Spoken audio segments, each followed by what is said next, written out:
பவானி ஆற்றில் ஏற்பட்டுள்ள வெள்ளப்பெருக்கு காரணமாக கொடிவேரி அணை மூடப்பட்டு சுற்றுலா பயணிகளுக்கு தடையானது விதிக்கப்பட்டிருக்கிறது. விவரங்களை தர காத்திருக்கிறார் செய்தியாளர் ரமேஷ். விவரங்கள் என்ன? நிச்சயமாக ஈரோடு மாவட்டத்தோட முக்கிய சுற்றுலா தலமாக இந்த கொடிவேரி அணை விளங்கி வருகிறது.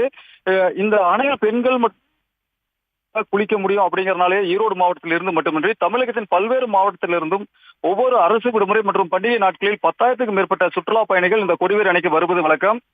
குறிப்பாக இந்த அணையில் அருவி போல கொன்ற அருவியில் குளித்தும் அணையில் குளித்தும் அதே போன்று மேலே பரிசல் பயணம் செய்வதும் கடற்கரை போன்ற மணற்பரப்பில் அமர்ந்து உற்சாகமாக விளையாடியும் தங்களுடைய விடுமுறையை கழித்து வருகின்றனர்.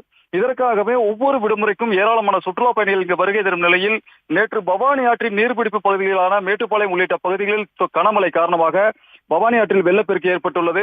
இதனால் கொடிவேரி அணை பகுதியில் பாதுகாப்பு கம்பிகளை தாண்டி அதாவது 1691 கனஅடி தண்ணீர் வெளியேறி வருவதால் அணையில் குளிக்க சுற்றுலா பயணிகளுக்கு நீர்வள ஆதாரத்துறை அதிகாரிகள் தடை விதித்துள்ளனர். அணை பவானி ஆற்றில் வெள்ளப்பெருக்கு குறைந்தால் மட்டுமே சுற்றுலா பயணிகளுக்கு அனுமதிக்க முடியும் என தெரிவித்துள்ளனர். அதே போன்று பவானி ஆற்றின் வலியோர கரைகளில் பகுதியில் உள்ள கிராமங்களில் பரிசல் பயணம் செய்வோம், மீன் பிடித்தல், துணை துவைத்தல், அதே போன்று கால்நடைகள் மேய்த்தல் போன்ற பணிகளுக்கும் நீர்வள ஆதாரத்துறை அதிகாரிகள் தடை விதித்துள்ளனர்.